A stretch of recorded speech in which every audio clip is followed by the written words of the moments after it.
Hi everybody. It has been a very long time and I have missed you all a lot.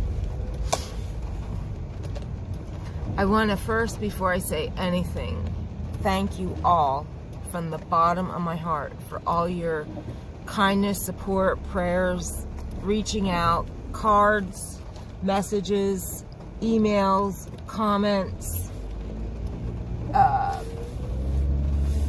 everything you've done, contacting me on my Facebook, on my email, reaching out to Billy. You guys are just phenomenal. I can't even express how much you all mean to me and how much it meant. You all there along. Oh, an ambulance. Oh, I don't like that. Oh my God, people, I'm so sorry. Oh, I don't like that.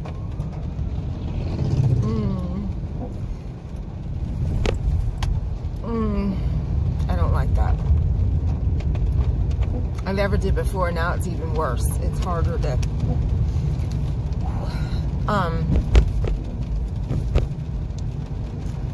just being there with us through the whole thing with my goose has been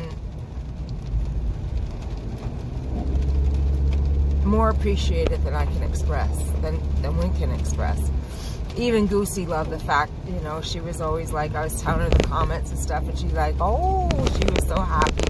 She would tell everybody that she was on YouTube, or she'd say she was on TV. She couldn't remember YouTube, but she knew it was TV. It really wasn't TV, but she was close enough. She loved it. She loved being part of it. She was a wonderful woman. I was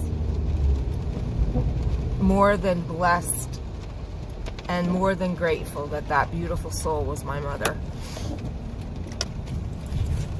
She will be forever missed, forever missed.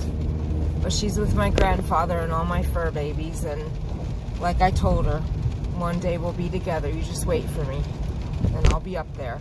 Till I get there, you give my pappy a big hug and kiss, and you tell him how much I miss him, and you help take care of the kids with Pap till I get up there to everybody. And I know that's exactly what they're doing. They got my kids, and they're waiting on me. I have no doubt about it. So I'm going to pause for a second. I'm at my P.O. box. Just going to check it quick since I'm in the proximity. And I'll be right back. I'm actually going to pause it so you don't just listen to whatever. Let me see where my P.O. box key is. USPS, there it is. But I don't know what number. Okay, I'll be right back. So I didn't pause it. I stopped it like a fool. I do apologize. Anyway, yeah, my mom was an absolute treasure, and I am grateful and proud and blessed that she was my mom. I can't, you know, I said the other night, I don't even know that I deserved to have a mother like her. And right away, Laura was like, oh, yes, you did. And I often wonder that. What did I do to deserve such a beautiful soul as my mom? Whatever I did, I'm eternally grateful to God for her and my grandfather. Because I'll tell you what, I don't know what would have become of me without them. I really don't. Because when I lost her, it proved what I always knew. They are the only ones that ever truly loved me and cared about me. And that's a fact. And that's why it was always a special, close relationship with the three of us. Because in the end, they were all I ever had. And that's just the way it is. And, you know, like Billy always says, she's an orphan. I don't feel like I'm an orphan because my in-laws are very good to me. And I have all of you guys, and like you said, when I was told I don't have a family, you all stood up and said, oh yes you do. And that's the same thing my mother said. She said, the F you don't. You have the Boltzes, and we'll be behind you no matter what. And I knew that. That went without saying. And you guys all said it too. And I also knew that without saying. And I mean, I have more family than I know what to do with. And blood does not make family. We all know that. And on that note, I'm going to say 2 things about that situation, and then I'm not going to say anything else. And the only reason I'm going to say anything is because I've been asked questions. And I'll just say what needs to be said, and then we'll let it go as that, because it's really not worth my breath, honestly, or my thought during the day. As far as being told I no longer have a family, it was done outside my mom's room where she could hear it. Absolute disgusting, disrespectful, because there never was respect for my mom, ever. Right up to the very end, there was no respect shown. And my mother could hear that. And being that I was my mom's everything, that hurt my mother dearly. I'm sure of it. And for me, that hurt me that my mom heard that. And I didn't get a chance to say anything because the nurse came running down the hall and she's like, look, you got to get out of the hallway, get in the waiting room, or go. Those are your choices. But here's the thing. What are you telling me I no longer have a family? Sweetie, that wasn't your choice. It was mine. I drew the line in the sand. I put the wall up. I said, I'm not going to allow you to do what you're trying to do. I took the side. I stepped in and made the choice. I said, it's not going to happen the way you think it's going to happen.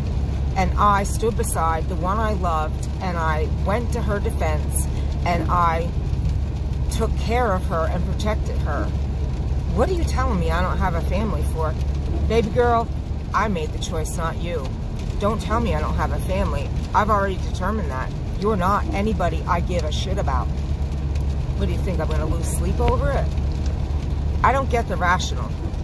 The only thing I could think of that was said for was to drive it a little deeper. Like Billy said, they kept punching with every last punch and hurtful thing they could to knock me down. But no matter how hard they punched, I never fell, and I rose above it all. And so did my mother. They tried to hurt my mom, and she couldn't be hurt because she was stronger than that, and I was by her side. And our love for each other, together, we fought the evil and we conquered it. Love and the right thing won. And that brings me to the second thing. Everybody has to answer for what they do in life. And Mom told me over and over and over again, he will answer for what he did. You will not. You did everything right. You took care of me the way I should have been.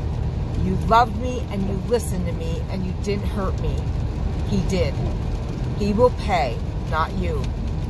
She asked me over and over and over to forgive him because of who he is. And I said to her, some things cannot be forgiven. Too much was done. What was done to me is laughable. I haven't lost a night's sleep. What was done to my mother, I will never accept, forgive, or forget. Ever. And that's it. And nothing can be said, done, or nothing. There's nothing in this world that could ever change my holding her day after day while she cried, saying what was done to her by this person. Nothing in this world can change that every time someone new walked in the room, whether it be a nurse, a doctor, a family member, my husband, she would cry and say, did to me. Well, I went, oh my God, Mom, and held her and said, please stop dwelling on it. Please think of the good things. Let's talk about this. Let's talk about how good you're doing today. Let's talk, and trying to get her out of it. I'm the one that held her. I'm the one that cried with her. I will never, as long as I live, look at that person the same, have love for that person. That's dead. it's gone. Have respect for that person, or think any more of that person than they are vile. Now, I was told that the other half of that person, what's the word I want, was behind it. Oh, that's 100% fact. No doubt about it. We all know that. But here's the thing about that. That person might have led the horse to the water, but she didn't make the person drink the water. The person chose to put their face in that trough and drink away. Because I'm going to tell you something. You could have held a gun to my head and a knife to my throat, and I would have said, start slicing. Because nothing you say or do is ever going to make me treat my mother like that. And if that's how you want me to treat my mother, get out. We're done. So I hope that everything that was done to my mother being tortured the way she was in the final weeks of her life was worth what you didn't get. I will never understand it.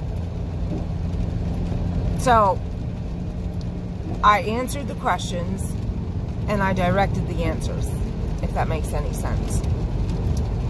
And on that note, we're going to not talk about this anymore. From here on in, the only thing I will do is celebrate the wonderful woman that my goose was. Those people are dead. My mother is very much alive. In my heart, in my mind, in my soul, in every fiber of my being, my mother will live till I die, because I will keep her alive. And I will remember her every day and love her every day, just like my grandfather, who's gone 21 years, 22 in April, and I've never stopped talking about my grandfather day in and day out.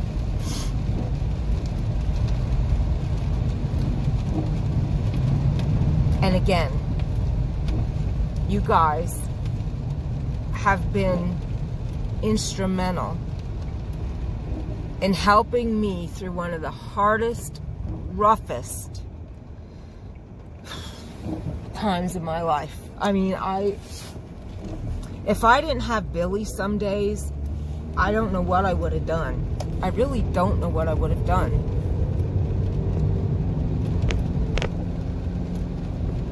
You know, that there were times when I was literally a walking zombie. Like I said, I was holding one eye open, sticking my head out the window, driving to Harrisburg, because I would be gone only 3-4 hours tops out of a 24-hour time frame.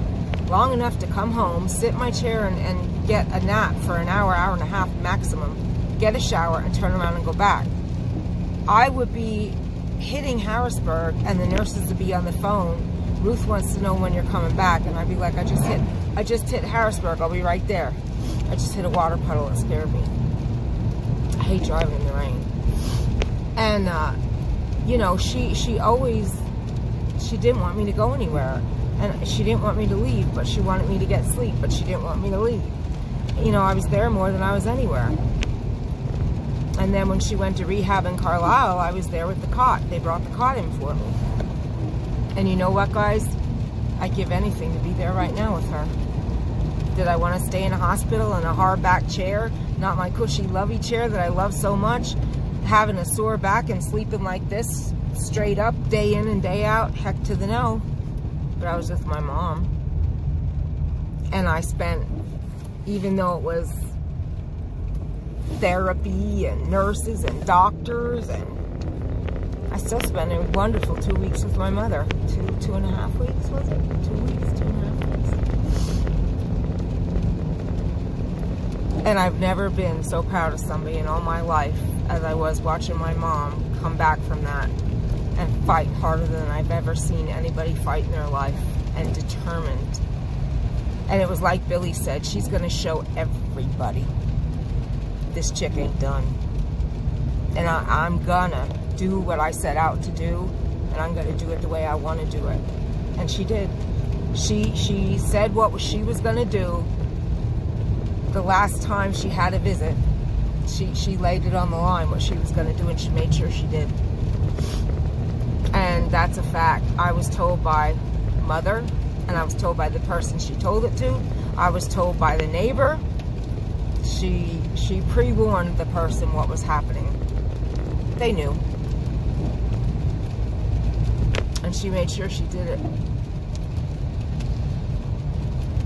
And she was determined to get home. And she would have. Even everybody in rehab was like totally blind. We were all blindsided. I thought I was going to live in Williamstown. I was sure of it. And take care of my mom until I could convince her to come closer to Shippensburg. I was sure I was going back to the shithole, aka Williamstown. And that's what I would have done for my mom because I loved her. And if that's where she wanted to go, that's where we were going.